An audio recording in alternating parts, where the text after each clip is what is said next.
Welcome back. We're jumping straight into Proverbs chapter 4, and we're talking about dreaming. Just to reiterate to you, part of the reason I enjoy talking about dreams and Proverbs and Song of Solomon or Ecclesiastes, those kind of books, is because they do have a lot of wisdom for life in them. And so if you're going to have a dream come true, then the wisdom is required, understanding is required. Interesting point we're going to touch on right now, and I'm going to read to you verse 5. Get wisdom, get understanding. Do not forget, nor turn away from the words of my mouth. Watch this now. Do not forsake her, and she will preserve you. Love her, and she will keep you. Why her? Now, I did some research, and certainly in the Hebrew, this is quite vague. If you look at the Strong's Concordance and you try and find some definition of what her is, it's actually absent. You have to go to some other Hebrew books to get some understanding of it. And so, based on some of my readings and my own perception on this, is the following. If you're a young man and you want to have a meaningful relationship in your life, you're going to say the meaningful relationship is about a her. And then you will proceed to live your life in a relationship with her, because you will leave your mother and father and you will be joined to her. The her in a young man's life is the most intimate, the most beautiful, most helpful, most powerful relationship that a young man can have.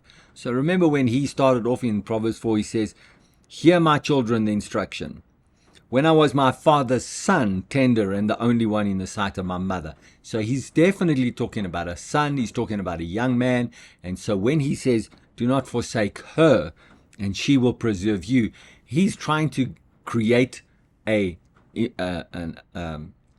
atmosphere here, or he's trying to create a connection, a parable, if you like, a parallel of a young man who's having a relationship with a woman and the beauty of the intimacy that he can have with her. The Bible says that a woman is made to be a helper to a man. So the help, the intimacy, the leaning upon, the joy, the peace, the strength, the power of the agreement that comes from such a union makes and gives you much more strength in life. It gives you much more capacity, much more capability. It allows you to do many more things. And the very nature of that intimacy is that it is creating, reproducing. It is a reproductive, producing relationship. So when we now, before we end off this session, get wisdom, get understanding, do not forget, do not turn away from the words of my mouth. Do not forsake her, wisdom and understanding, the words of my mouth. Do not forsake her, and she will preserve you. Love her, and she will keep you. Do you see the connection now? Love her, and she will keep you. This scripture, and then if you go to verse 7, and we'll get it into our next time together. Get wisdom. Wisdom is the principal thing. Therefore, get wisdom, and in all you're getting, get understanding. Exalt her, and she will promote you. We'll get to that next session. But I trust that in this session you see that when we talk about this, wisdom and understanding, the law of God, the words of God, the words of your fathers that are based on the law of God. If you don't forget her, if you preserve, if you have this relationship with her, you keep her close, it's like a relationship with the most precious one.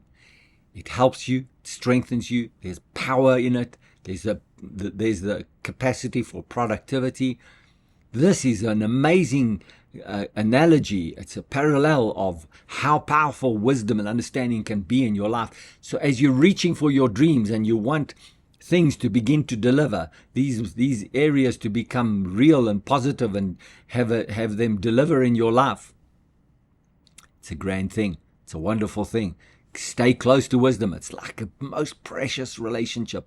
Stay close, stay tight. It has the ability to keep you and hold you and reproduce and give good things to your life. I'll see you on the next one.